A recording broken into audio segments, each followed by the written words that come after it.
En manchette ce soir, la communauté amossoise se mobilise. Plus de 16 000 ont été amassés pour soutenir la famille du jeune happé par une voiture. C'est toute une communauté qui est secouée. Est-ce qu'un diplôme garantit toujours un travail bien rémunéré? Il faudrait s'y attarder, se pencher un peu sur ce phénomène-là pour voir qu'est-ce que ça veut dire et comment qu'on va s'ajuster. Et une personne sur 10 fait de l'apnée du sommeil dans la région. C'est quand on fait de l'apnée du sommeil, c'est que nos voies respiratoires donc s'écrasent. On n'est pas capable d'apporter l'oxygène dans nos poumons.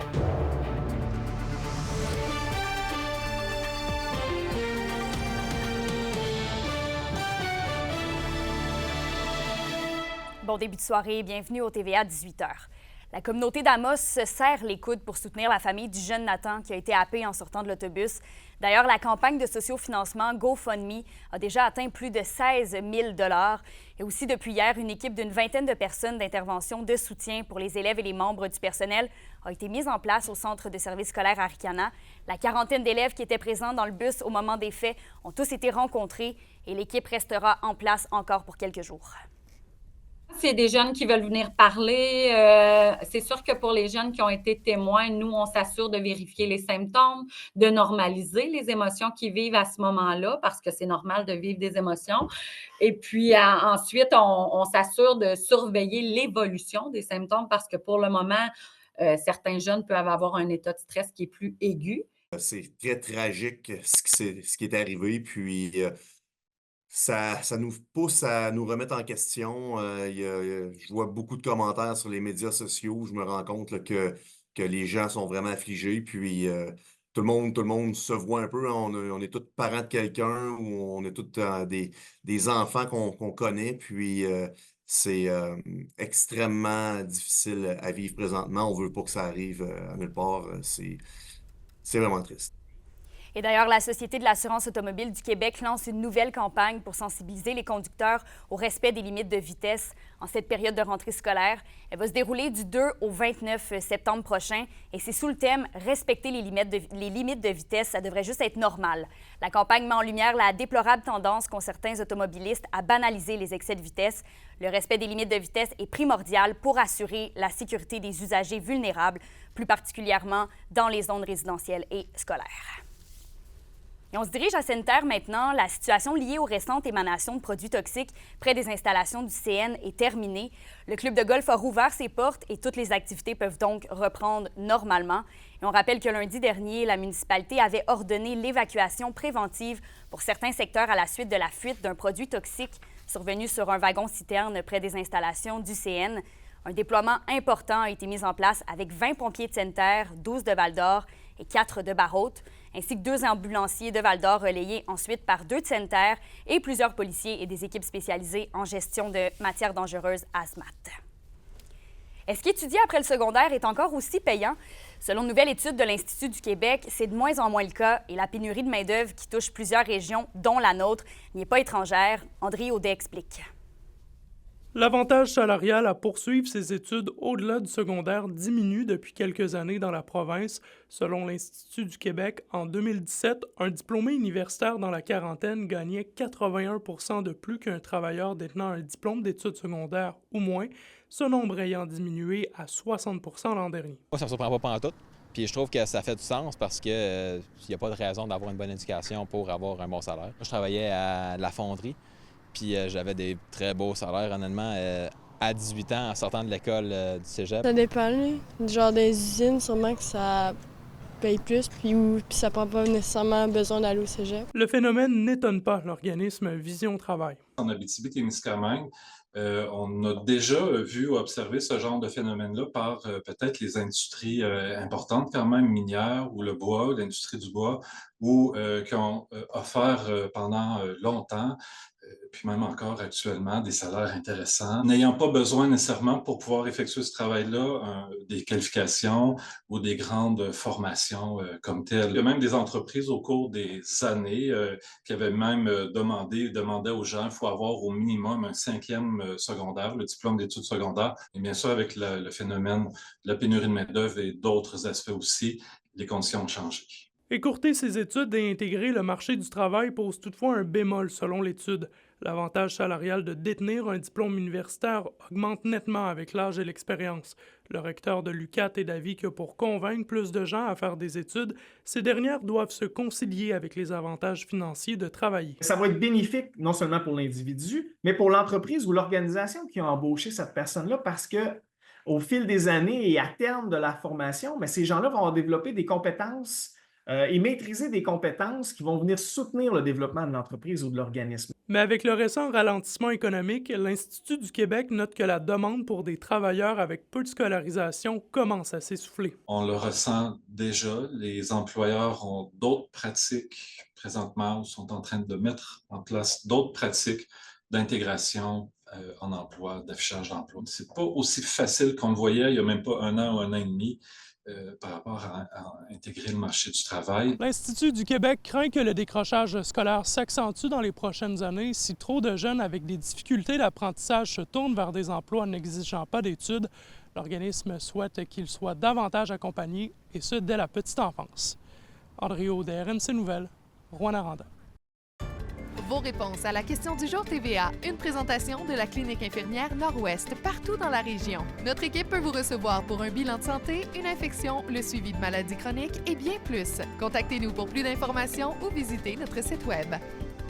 Et à la question du jour, on vous demandait « Trouvez-vous que les diplômes sont toujours aussi utiles pour trouver un travail? » Vous avez répondu oui à 60 %.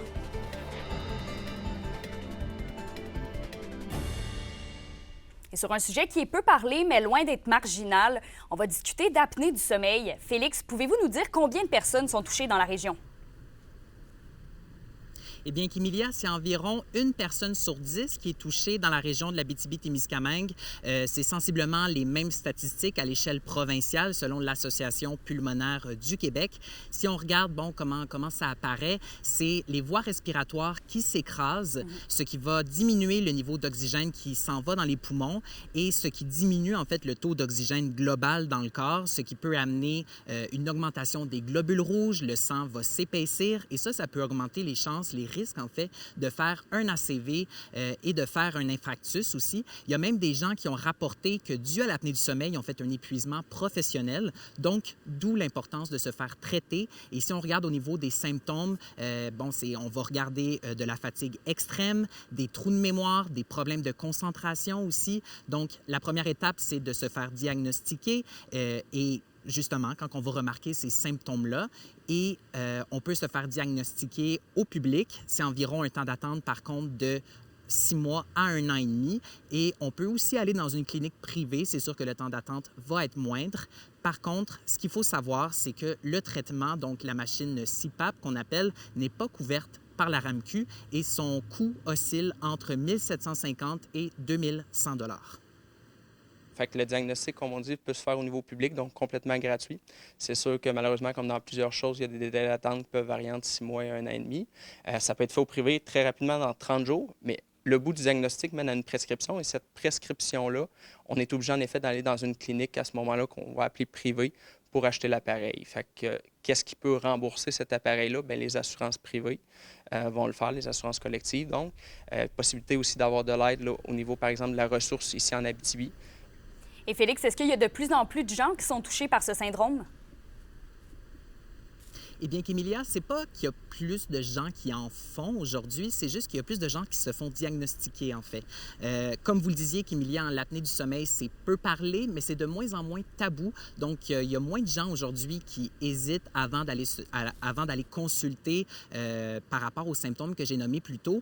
Mais c'est quand même récent comme maladie connue, hein. Les premiers diagnostics sont apparus dans les années 90 et les traitements ont fait leur entrée seulement dans les années 2000. Donc, c'est même encore aujourd'hui, une condition qui est sous-diagnostiquée selon l'Association pulmonaire du Québec. Non seulement les patients plus âgés, mais aussi le corps médical ne pense pas toujours à l'apnée du sommeil. Par exemple, quand on voit un gars de 50 ans ou un individu de 50 ans qui présente un problème d'arythmie cardiaque, bien, c'est pas tous les médecins ou c'est pas tous les membres du personnel soignant qui vont penser immédiatement à demander au patient s'il ronfle et s'il a un sommeil réparateur ou pas.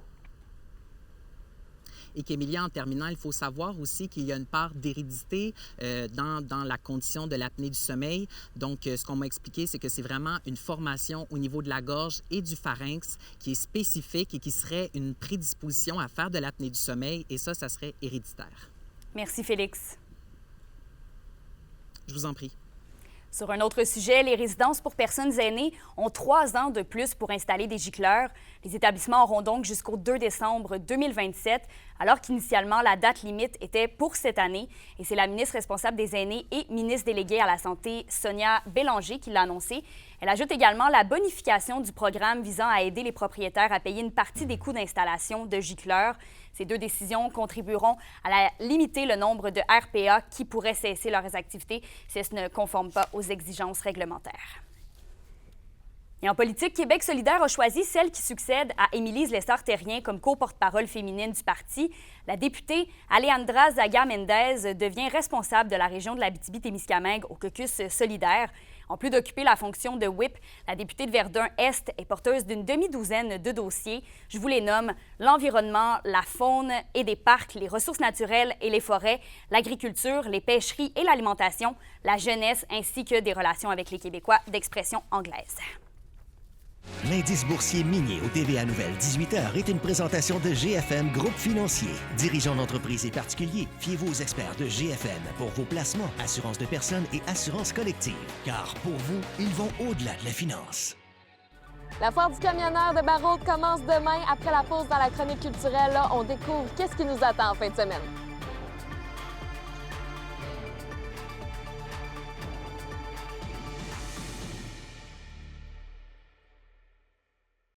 Les SADC de l'Abitibi-Témiscamingue et du nord du Québec vous présentent la bonne nouvelle économique TVA. Le Grand défi Pierre Lavoie s'est tenu à Québec du 14 au 16 juin. La région nord du Québec a été fièrement représentée par l'équipe Go à vélo chez Bougamo. En plus d'accomplir le défi de 1000 km, les 5 cyclistes ont amassé plus de 22 000 $, dont 9 700 seront remis directement aux écoles primaires de chez Bougamo pour favoriser l'activité physique et les saines habitudes de vie. Les SADC, partenaires de l'économie de la région.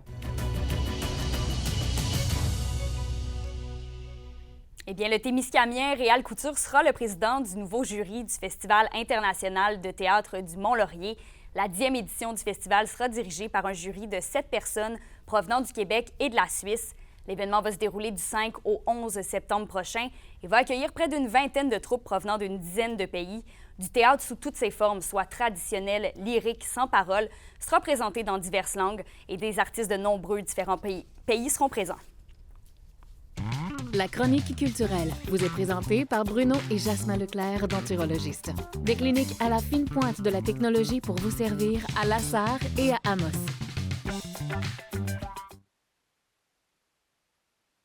Et Justine, notre chroniqueuse culturelle, est allée voir ce qui nous attend en fin de semaine. La foire du camionneur de Barraud vous attend en fin de semaine. Vous le voyez en arrière de moi, là, toute l'équipe a travaillé fort pour que tout soit installé, pour que tout soit prêt pour demain. Vous allez pouvoir assister bien sûr aux traditionnelles compétitions de tir de camions lourds avec ou sans remorque. Venez admirer les prouesses des meilleurs camionneurs québécois et ontariens. Et bien sûr, il y a aussi plusieurs activités familiales gratuites qui vont être à votre disposition, comme des jeux gonflables, un marché aux puces, une parade de camions et plus encore.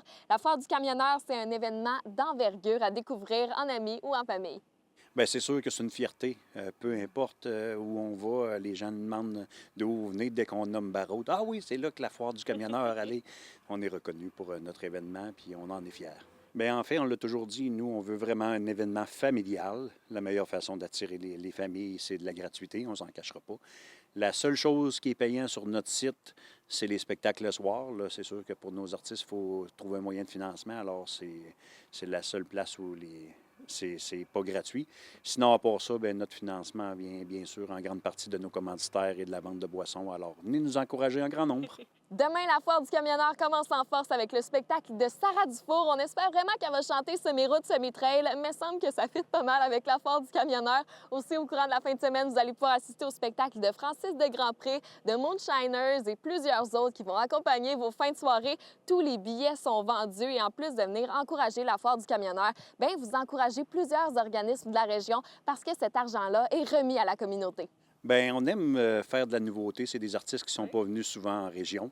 On est souvent les premiers, justement, à faire venir des artistes comme ça, puis on aime bien avoir de la nouveauté en Abitibi. Bien, c'est sûr que c'est toujours un grand bonheur, surtout que nous, avec le tirage dans notre événement, on remet 300 000 $ annuellement dans la communauté, puis pas seulement à Barraud, je tiens souvent à le répéter, on en donne à Quévillon, Val-d'Or, Amos, Rouyn-Noranda. C'est grâce à notre tirage, on remet la moitié de notre tirage.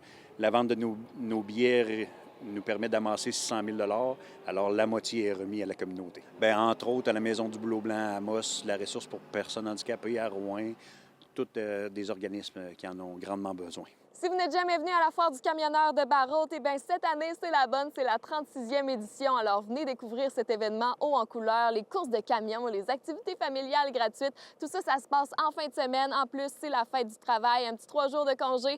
Venez profiter de la Foire du camionneur à Barraud. Un tout premier championnat de kickboxing s'amène à Val-d'Or l'an prochain. Après la pause, on vous en dit plus.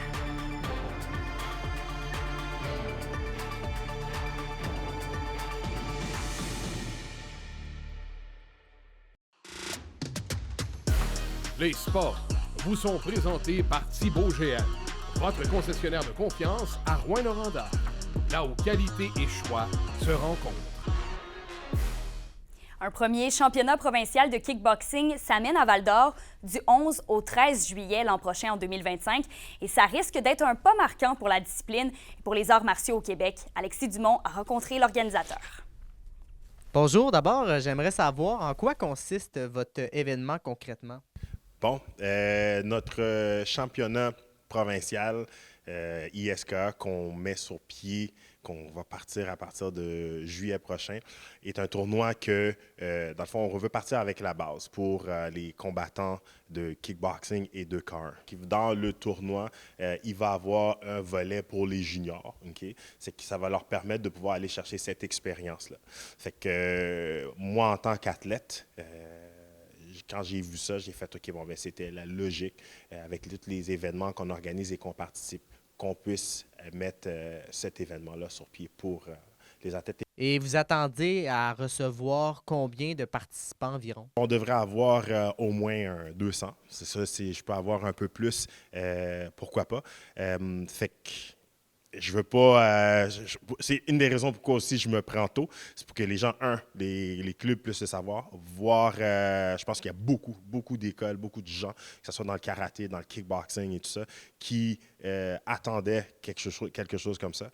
Fait qu'en me prenant plus tôt, ça me permet aux gens de pouvoir mettre ça dans l'horaire et commencer à se pratiquer et commencer à s'entraîner pour ça. Et à quel endroit est-ce que vous voulez faire cela? On regardait l'aréna. C'est sûr et certain, il y a de la construction, il y a d'autres petites choses dans ces dates-là qui peuvent peut-être nous empêcher, mais aussi on regardait le centre Fournier, où est-ce qu'ils ont un bel emplacement pour pouvoir accueillir. Parce que c'est sûr et certain, on veut bien représenter Val-d'Or, on veut bien représenter l'Abitibi-Témiscamingue. Maintenant, j'aimerais savoir qu'est-ce que ça représente pour une région comme l'Abitibi-Témiscamingue que d'accueillir cet événement-là? Wow, ça représente qu'il y a de la place ici, il y a des athlètes ici, que Val-d'Or est capable et ouvert à ce genre de sport et à des athlètes pour, okay? Capable d'accueillir les gens de l'extérieur, parce que moi, je viens de l'extérieur et tout ça. Je veux montrer aussi la belle région, l'accueil chaleureux de l'Abitibi-Témiscamingue et tout ça. Et dans le fond, on monte le premier pas vers un avenir, vers une progression. Dans le hockey maintenant, l'ancien des Huskies de Rouyn-Noranda, Andrei Loshko, est désormais un membre des Ice Dogs du Niagara dans la Ligue de l'Ontario. L'équipe a fait son acquisition via le ballottage. Choix de 4e ronde du Kraken de Seattle en 2023, Loshko avait disputé ses 2 premières saisons dans la LHJMQ à Chicoutimi avant de jouer l'entièreté de la dernière campagne avec la Meute, récoltant 67 points en 64 matchs, plus 11 autres points en série d'après-saison. Pour une nouvelle importante à nous communiquer, contactez-nous. Nouvelle au pluriel @rncmedia.ca, par téléphone 1-866 463 4636 et notre site web tvabitibi.ca.